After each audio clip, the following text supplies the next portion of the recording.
मंत्रिपरिषद में मेरे साथी सुकांत मजमूदार जी, यहां उपस्थित गृह सचिव और नॉर्थ ईस्ट के सभी राज्यों से पधारे हुए मुख्यमंत्रीगण, राज्यपालगण और सभी राज्यों के प्रमुख अधिकारीगण, आप सभी का मैं 72वीं संपूर्ण बैठक में स्वागत करता हूं। एक प्रकार से 10 साल नॉर्थ ईस्ट के लिए बहुत महत्वपूर्ण रहे हैं और नॉर्थ ईस्ट को जिस प्रकार से प्रधानमंत्री जी ने इस 10 साल में न केवल देश, पूरी दुनिया के फोकस पर लाकर खड़ा कर दिया, ये नॉर्थ ईस्ट के लिए युग परिवर्तनकारी मौका है। नॉर्थ ईस्ट बहुत समय से दिल्ली के लिए सिर्फ भाषणों का मुद्दा रहता था।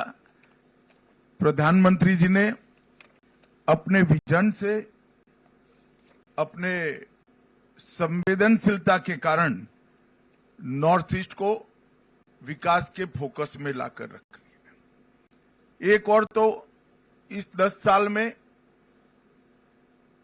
नॉर्थ ईस्ट के अंदर अभूतपूर्व इंफ्रास्ट्रक्चर के विकास के कारण दूरी कम करने का काम हुआ है और दूसरी ओर नॉर्थ ईस्ट के लोगों की दिल्ली से दिल की दूरी को भी कम करने का काम माननीय प्रधानमंत्री जी ने किया है। क्योंकि एक बार जब प्रधानमंत्री जी स्वयं नॉर्थ ईस्ट को प्रमुखता दिए तो अपने आप पूरे केंद्र सरकार की प्रमुखता नॉर्थ ईस्ट की तरफ आगे बढ़ गई और आज हमारा नॉर्थ ईस्ट अनेक प्रकार की विविधताओं के बावजूद विकास के रास्ते पर चल पड़ा है। 10 साल पहले नॉर्थ ईस्ट के बस 200 से ज्यादा अधिक जनजातीय समूह, 195 से ज्यादा बोलियां, ये हमारे लिए एक दृष्टि से वीकनेस बनकर अलग अलग विवादों का कारण बनी हुई थी। आज 10 साल के बाद पीछे मुड़कर देखते हैं तो वो ही वीकनेस को हमारी ताकत में, स्ट्रेंथ में बदलने का काम प्रधानमंत्री जी ने किया है। आज 200 से अधिक जनजातीय समूह हमारी सांस्कृतिक विरासत के कारण पूरी दुनिया का आकर्षण का केंद्र बना है और 195 से ज्यादा बोलियां और भाषाएं उसने पूर्वोत्तर को विश्व के 36 बायोडायवर्सिटी हॉटस्पॉट में से एक बनाने का काम किया है। हमारी स्ट्रेंथ अकेले पूर्वोत्तर में 7500 से ज्यादा अधिक फूलों की प्रजातियां हैं और कई प्रकार के अलभ्य, वन्य और पानीजन्य प्रजातियों का ये हमारा उत्कृष्ट स्थान है। ये सारी चीजों को संजोकर एक टूरिस्ट डेस्टिनेशन बनाने का बहुत महत्वपूर्ण प्रयास इस 10 साल में हुआ है। परंतु सबसे बड़ा काम हुआ है तो नॉर्थ ईस्ट के अंदर शांति प्रस्तापित करने का काम ये 10 साल के अंदर हुआ है। मैं बाद में इसमें डिटेल बताऊंगा, परंतु 20 से ज्यादा समझौते कर 9000 से ज्यादा हाथ में हथियार लिए युवाओं को सरेंडर कर मेन स्ट्रीम में शामिल कर नॉर्थ ईस्ट के अंदर शांति प्रस्तापित हुई, जो हर प्रकार के विकास की नींव बनी है।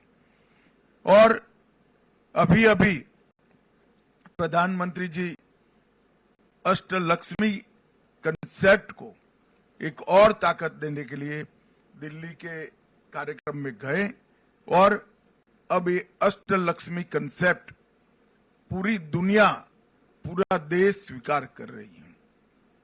मैं आज सभी मुख्यमंत्रियों को भी कहना चाहता हूं कि पूरा देश चाहता है कि नॉर्थ ईस्ट का हर व्यक्ति समृद्ध बने, नॉर्थ ईस्ट का हर राज्य समृद्ध बने और उत्तर प्रदेश से कई गुना बड़ा हमारे भूभाग देश के विकास में योगदान करता रहे। एक प्रकार से इतनी सारी डाइवर्सिटी के साथ विकास के रास्ते पर आगे बढ़ने के लिए सभी प्रकार की मूल संरचनाएं खड़ा करने का काम ये 10 साल में हुआ है। अब समय आ गया है कि नींव पर एक बुलंद, मजबूत और समावेशी विकास की नींव आगे बढ़ने का काम हमें करना है। पूर्वोत्तर के विकास की गति बढ़ाकर पूर्वोत्तर को शेष भारत के बरोबर लाना, ये भारतीय जनता पार्टी की नरेंद्र मोदी सरकार का लक्ष्य है। केंद्र में जब जब भारतीय जनता पार्टी की सरकार आई, नॉर्थ ईस्ट को प्रायोरिटी देने की शुरुआत करी। जब अटल जी की सरकार बनी तब हमने डोनर मंत्रालय की स्थापना करी और मोदी जी ने पूरी मंत्रिपरिषद को नॉर्थ ईस्ट का रात्रि निवास वाले दौरे करने का आग्रह कर 700 से ज्यादा मंत्रियों ने अब तक रात्रि निवास, 700 दिन से ज्यादा रात्रि निवास यहां पर हुआ है।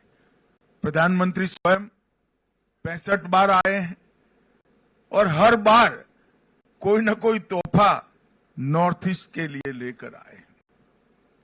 भारतीय जनता पार्टी की मोदी सरकार ने पूर्वोत्तर की संस्कृति को भी संरक्षित करने के लिए कोई कसर नहीं छोड़ी। सबसे ज्यादा अगर पूर्वोत्तर की भाषाओं को 8वीं अनुसूची में समाने का काम हुआ तो वो भारतीय जनता पार्टी के शासन में हुआ। हमने भी विभिन्न समझौते जो किए उसमें पूर्वोत्तर की अलग अलग बोलियों को ताकत देना, उसको संजोना और प्राथमिक शिक्षा कम से कम पूर्वोत्तर की भाषा में हो, इसके लिए हमने बड़ा आग्रह रखा है। और मैं मानता हूं कि इससे बहुत बड़ा फायदा हमारी सांस्कृतिक विरासत को संजोकर रखने में होगा। अब समय आ गया है कि $5 ट्रिलियन की अर्थव्यवस्था को पूर्वोत्तर के विकास से एक बिग पुश देने का समय आ गया है और इसके लिए एक्ट ईस्ट, एक्ट फास्ट और एक्ट फर्स्ट, ये तीनों मंत्र जो हमें दिए गए हैं, ये तीनों मंत्र को चरितार्थ करने का काम डोनर मंत्रालय बखूबी कर रहा है, एनईसी भी कर रही है। एनईसी ने अपने 50 वर्षों में आकांक्षाओं, जरूरियातों और चुनौतियों के संभावित समाधानों पर चर्चा करने का एक महत्वपूर्ण मंच बनकर पूर्वोत्तर के विकास की भाग्य रेखा बनने का काम किया है। भारत सरकार और पूर्वोत्तर के छोटे छोटे राज्यों की नीति के बीच में सामंजस्य हो, जिसके कारण विकास नीचे तक पहुंचता है, इसमें एनईसी की बड़ी भूमिका रही है। विकास की योजनाएं तैयार करना, विभिन्न जनजातीय समूहों को विकास के साथ जोड़ना और समग्र क्षेत्र को एक अलग दृष्टिकोण से ऊपर से देखकर समग्र क्षेत्र के विकास का आयोजन, रेखांकित करने का काम पूर्वोत्तर में एनईसी ने किया है। मोदी जी ने एक पॉजिटिव इकोसिस्टम बनाने का काम कर लिया है। इसके आधार पर राज्य सरकारों ने और डोनर मंत्रालय ने निवेश का इकोसिस्टम बेहतर करने की अब जरूरत है। कनेक्टिविटी अब प्रॉब्लम नहीं रही और विश्व के साथ कनेक्टिविटी भी थोड़े समय के बाद प्रॉब्लम नहीं रहने वाली है। बांग्लादेश के एन्क्लेव्स एक्सचेंज के बाद पूर्वोत्तर को दुनिया के साथ जोड़ने का हमारा लक्ष्य बहुत जल्दी समाप्त हो जाएगा।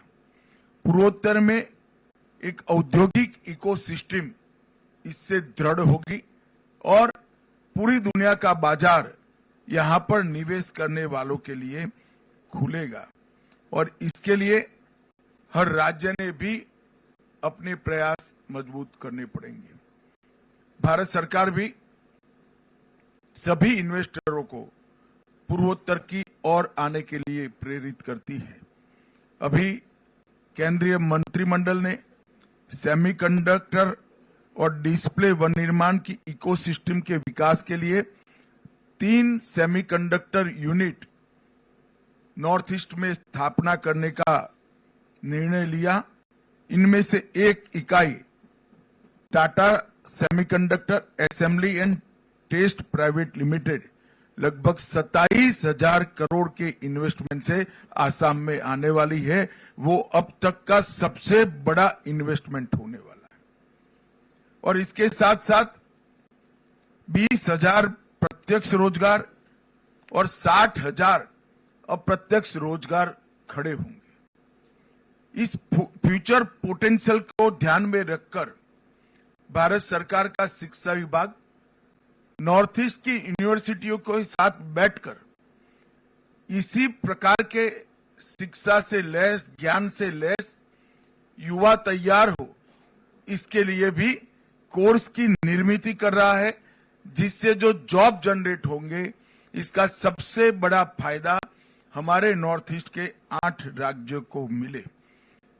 ये जो इकाइयां डाउनस्ट्रीम ऑटोमेटिव के साथ साथ इलेक्ट्रॉनिक मैन्युफैक्चरिंग, टेलीकॉम मैन्युफैक्चरिंग और इंडस्ट्रियल मैन्युफैक्चरिंग के लिए भी सहायभूत होगी। और मैं इतना आपको आश्वस्त करना चाहता हूं कि ये एक नई शुरुआत है। नॉर्थ ईस्ट के लिए बहुत जरूरी है कि इंडस्ट्रियल इन्वेस्टमेंट आए, बड़ी बड़ी इकाइयां आए। इसमें कोई आपत्ति नहीं होनी चाहिए, इसका स्वागत करना चाहिए, इसको गति भी देनी चाहिए। परंतु सिर्फ क्षेत्र के और राज्य के विकास से नॉर्थ ईस्ट हमेशा शांत बना नहीं रह सकता। इसके साथ साथ व्यक्ति, गांव और राज्य तीनों के बीच में विकास का सामंजस्य करना पड़ेगा और व्यक्ति के विकास का हमें आयोजन करना है, गांव के विकास का आयोजन करना है।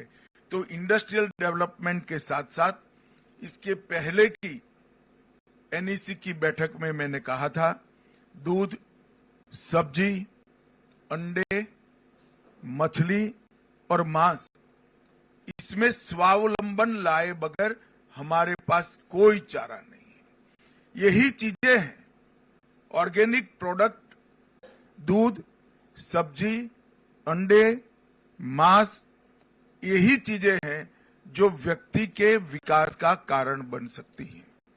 और जब तक हर व्यक्ति को हम संपन्न नहीं कर सकते, संपन्न नॉर्थ ईस्ट की कल्पना बेमानी है।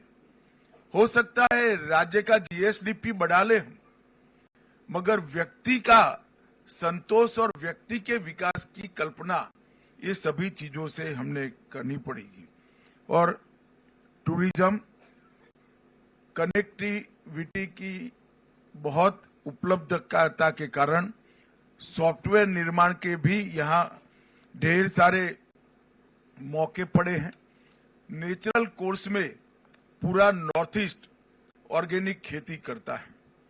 मेरा सभी मुख्यमंत्रियों से, राज्यपाल महोदयों से और मुख्य सचिव से आग्रह है कि भारत सरकार ने नेशनल ऑर्गेनिक कोऑपरेटिव लिमिटेड बनाई है, जिसका उद्देश्य कोऑपरेटिव ऑर्गेनिक खेती करने वाले सभी किसानों को इसके साथ जोड़कर पैकेजिंग, मार्केटिंग और एक्सपोर्ट तीनों के लिए इंफ्रास्ट्रक्चर खड़ा करेगा। ये इंफ्रास्ट्रक्चर सिर्फ मुनाफा नहीं करेगा, पर केजी जो मुनाफा आएगा उसको वो ही किसान को वापस देगा जिस किसान के खेत में ऑर्गेनिक प्रोडक्ट बनी है। तो अंततोगत्वा कोऑपरेटिव बेसिस पर चलने के कारण अमूल की पेटेंट पर उत्पादन करने वाले हर किसान के पास ऑर्गेनिक प्रोडक्ट का मुनाफा वापस भेजने की व्यवस्था एनओसीएल में है। मेरा आग्रह है कि सभी राज्य एनओसीएल के साथ समझौता करें, अपने अपने राज्य के किसानों को एनओसीएल के साथ जोड़ें और उनकी ऑर्गेनिक प्रोडक्ट को आने वाले दिनों में विश्व के बाजार में पहुंचाएं।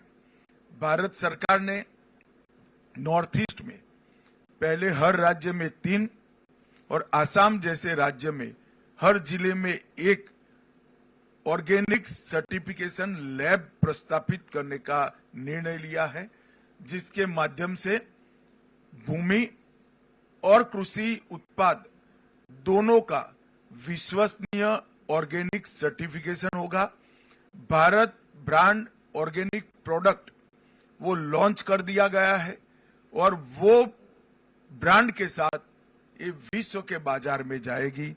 2 कोऑपरेटिव ब्रांड्स लॉन्च हुए हैं, अमूल कोऑपरेटिव और भारत कोऑपरेटिव, जिसके माध्यम से हम विश्व भर में हमारी ऑर्गेनिक प्रोडक्ट को पहुंचाएंगे।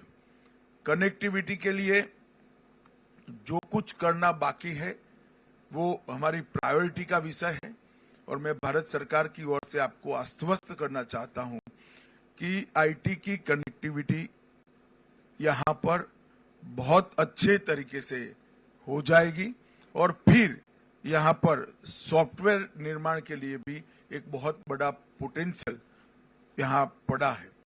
नई उद्योग नीति बहुत ल्यूक्रेटिव है, देश भर से उद्योग हम ला पाए इसी है, इसका हमने फायदा उठाना चाहिए।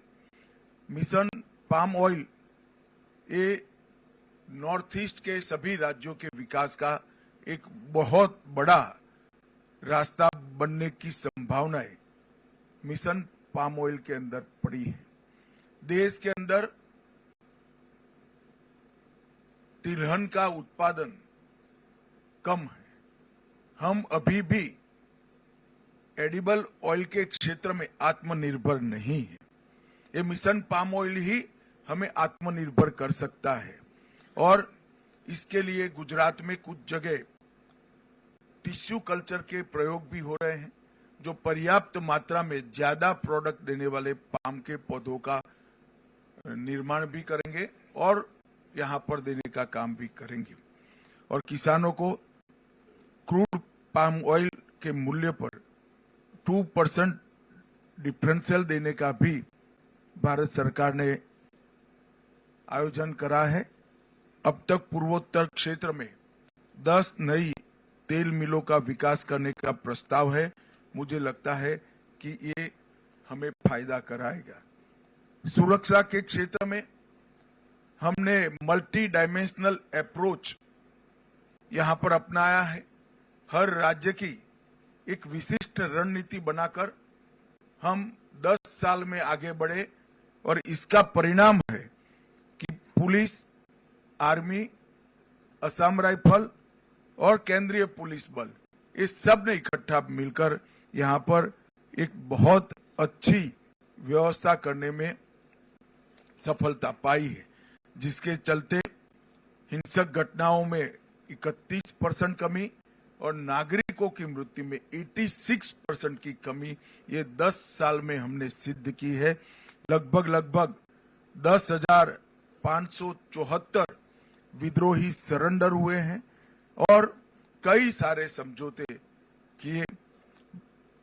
एनएलएफडी का समझौता 2019 में किया, ब्रू समझौता 2020 में किया, बोडो समझौता 2020 में किया, कार्बी समझौता 2021 में किया, आदिवासी समूहों के साथ समझौता 2022 में किया, डीएनएलए समझौता 2023 में किया, यूएनएलएफ शांति समझौता 23 में हुआ, उल्फा शांति समझौता 23 में हुआ, त्रिपुरा समझौता 24 में हुआ, NLFT और ATTF का समझौता 2024 में हुआ। इसके साथ साथ आसाम मेघालय अंतर्राज्यीय सीमा समझौता और आसाम अरुणाचल अंतर्राज्यीय सीमा समझौता भी हुआ। इसके कारण पूरे नॉर्थ ईस्ट के अंदर शांति प्रस्थापित करने का हमें बहुत सफलता मिली है। मैं एक विशिष्ट बात पर भी आपका ध्यान आकृष्ट करना चाहता हूं। हमने भारत को नशा मुक्त करने का एक अभियान लिया है। मैं मानता हूं कि नॉर्थ ईस्ट की इसमें विशिष्ट जिम्मेदारी है, क्योंकि नारकोटिक्स का आने का एक प्रमुख रास्ता नॉर्थ ईस्ट के राज्यों के होकर जाता है। काफी कुछ हुआ है, मैं इससे कोई ऐसा नहीं मानता कि काम नहीं हुआ है। विगत 6 सालों के अंदर काफी कुछ काम हुआ है, मगर हमारी गति पर्याप्त नहीं है।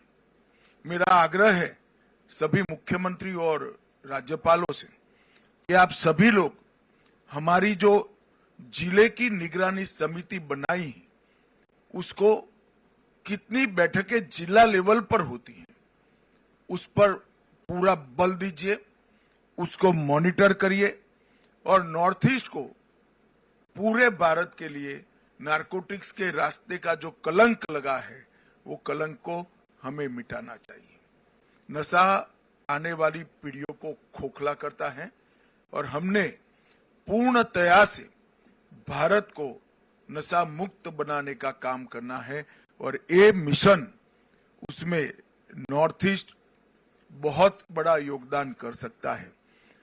तीनों नई संहिताएं जो आई हैं, आपराधिक न्याय प्रणाली में 3 नए कानून आए हैं। इसके इम्प्लीमेंटेशन के लिए फरवरी माह में मैं दिल्ली में सभी मुख्यमंत्रियों की एक साथ मीटिंग बुलाने वाला हूं। मेरा आग्रह है कि उसके पहले NCRB और BPRND के साथ आपके पुलिस प्रमुख बैठकर आपका पूरा नॉर्थ ईस्ट को कंप्लीट तीनों संहिता के अमलीकरण के लिए तैयार करने का काम समाप्त कर ले। मैं आपको विश्वास दिलाता हूं कि तीनों संहिता के इम्प्लीमेंटेशन के बाद, पूर्ण इम्प्लीमेंटेशन के बाद कोई भी FIR रजिस्टर होगी, वो सुप्रीम कोर्ट तक 3 साल में इस नागरिक को न्याय मिल जाएगा। हम सालों तक आतंकवाद से जूझते रहे, हम सालों तक अहिंसा से जूझते रहे, तो सभी राज्यों की पुलिस का लक्ष्य यही रहा कि हिंसा से मुक्ति पाले। वो काम अब लगभग हो चुका है। अब समय आ गया है कि नॉर्थ ईस्ट को भी, नॉर्थ ईस्ट के हर नागरिक को संविधान ने दिए हुए अधिकार मिले, उसकी संपत्ति के रक्षण का अधिकार मिले, इसके सम्मान के संरक्षण का अधिकार मिले और उसके परिवार के संरक्षण का अधिकार मिले, जो ये 3 संहिताओं में है। अब समय आ गया है नॉर्थ ईस्ट के पूरी पुलिस का कल्चर बदलने का, इसकी दिशा बदलने का। यहां शांति हो चुकी है, अब हमारा ध्यान उग्रवादी जुथों के साथ मुठभेड़ की जगह नागरिकों को उनके अधिकार मिले, इसकी और पूरे सभी राज्यों के गृह मंत्रालय का ध्यान डाइवर्ट करना पड़ेगा। इसके लिए नॉर्थ ईस्ट के हर राज्य की पुलिस के अप्रोच के अंदर, ट्रेनिंग के अंदर और फोकस के अंदर, तीनों के अंदर परिवर्तन करने की जरूरत है। परंतु इसकी पूर्व शर्त है कि ये तीनों संहिताओं का कंप्लीट इंप्लीमेंटेशन नॉर्थ ईस्ट के राज्यों के साथ अंदर हो जाए। मेरे सभी राज्यपालों से विशेष आग्रह है कि आप स्वयं इसका मॉनिटर करिए, क्योंकि नागरिकों को FIR करने से न्याय मिलता है, ये भाव नॉर्थ ईस्ट में खड़ा करना बहुत जरूरी है। क्योंकि नॉर्थ ईस्ट पुलिस का पूर्ण फोकस 4 दशक तक इंसर्जेंसी के साथ लड़ने में रहा है।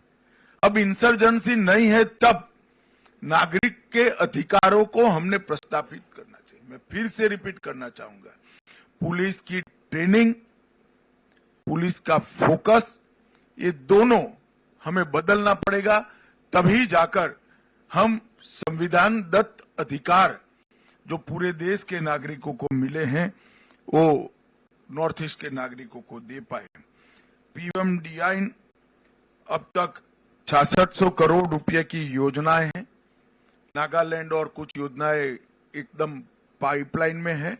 मुझे पूरा भरोसा है कि 6600 करोड़ से हम कुछ ही महीनों में 9000 करोड़ तक पहुंच जाए। ये हमारे लिए बहुत बड़ी उपलब्धि है। सड़कें, विद्युत परियोजनाएं, शिक्षा परियोजनाएं, स्वास्थ्य परियोजनाएं, खेल का इंफ्रास्ट्रक्चर और टूरिज्म की परियोजनाएं, ये मिलाकर लगभग 111 से ज्यादा परियोजनाओं ने पूर्वोत्तर के विकास के लिए ढेर सारा काम किया है। 14-15 से हमारे बजट में 153% की वृद्धि हुई है। लगभग 22 मिशन से पूरे पूर्वोत्तर को हम समृद्ध बनाने का एक महत्वाकांक्षी लक्ष्य रखे हैं। Mission organic value chain development भी हमने आगे मैंने बताया ऐसे परिपूर्ण करनी पड़ेगी। और कनेक्टिविटी के लिए मैं भारत सरकार की ओर से आपको आश्वस्त करना चाहता हूं, हर प्रकार की सहायता पूर्वोत्तर राज्य को हम करेंगे और उसमें बजट की कोई कमी नहीं। सिर्फ रेल कनेक्टिविटी में 81,000 करोड़ रुपया की योजनाएं अब तक बन चुकी हैं। रोड कनेक्टिविटी में 41,000 की योजनाएं बन चुकी हैं। हवाई अड्डे के 64 रूट नए चालू हुए हैं और अब बाकी जो बचा है काम भी द्रुत गति से 3 साल में समाप्त करने का काम हमने लक्ष्य रखा है। मेरा आग्रह है कि नेसेक का सबसे ज्यादा उपयोग नॉर्थ ईस्ट के राज्यों ने करना चाहिए। नेसेक की स्थापना भी अटल जी के समय में हुई और टेक्नोलॉजी का उपयोग विषम भौगोलिक परिस्थिति में बसे हुए 8 छोटे छोटे राज्यों को, जब तक आपके डेवलपमेंट में टेक्नोलॉजी का उपयोग लेकर आप नहीं जाते हैं, डेवलपमेंट का फोकस तय नहीं कर सकते। रास्ते नेचुरल कोर्स में कहां से बनाने से कम अवरोध है, वो हम टेक्नोलॉजी से बहुत अच्छे तरीके से आइडेंटिफाई कर सकते हैं। वो करते हैं तो रास्ते बनाने का बजट कम से कम 30% कम होता है। बाढ़ से हम ग्रस्त हैं, बाढ़ को डाइवर्ट कर बड़े तालाब बनाकर टूरिज्म, एग्रीकल्चर और बाढ़ से बचना तीनों लक्ष्यों को सिद्ध कर सकते हैं। आसाम ने प्रायोगिक स्तर पर 15 बड़े तालाब बनाए हैं। सभी राज्यों ने ये बाढ़ से निजात पाने के लिए और पानी के स्टोरेज के लिए इसका उपयोग करना चाहिए। आसाम के मॉडल को समझना चाहिए।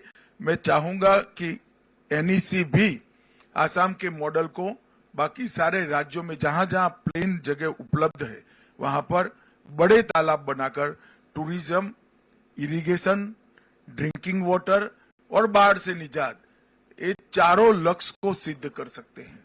और इसके लिए भी टेक्नोलॉजी का उपयोग महत्वपूर्ण तरीके से हो सकता है।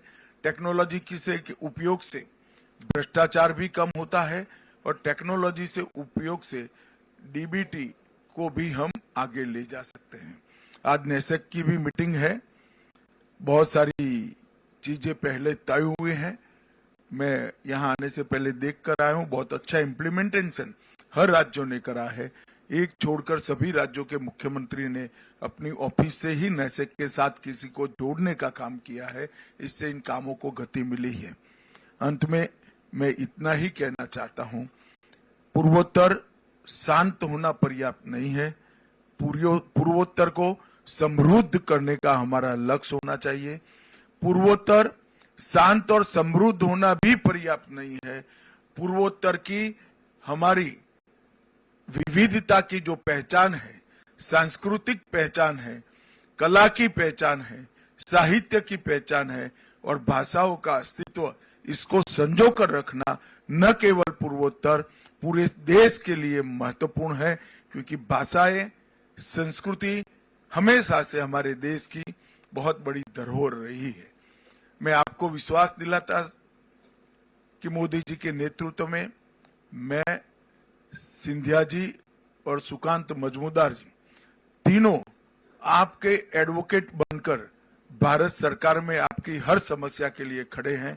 आप आगे आइए और ये शांत, समृद्ध और सांस्कृतिक विरासत से सभर पूर्वोत्तर को आगे बढ़ाए, और जब 2047 विकसित भारत का लक्ष्य तय होगा, तब मेरी तो मन की एक कल्पना है कि सबसे समृद्ध क्षेत्र अगर कोई हो सकता है तो हमारा पूर्वोत्तर हो सकता है, क्योंकि कुदरत ने आपको बहुत पोटेंशियल दिया है। तो हम सब मिलकर मोदी जी के 2037 के विकसित भारत के लक्ष्य के साथ जुड़े, आगे बढ़े और पूर्वोत्तर को भी आगे बढ़ाए, यही अभ्यर्थना है। वंदे मातरम। भारत माता की जय।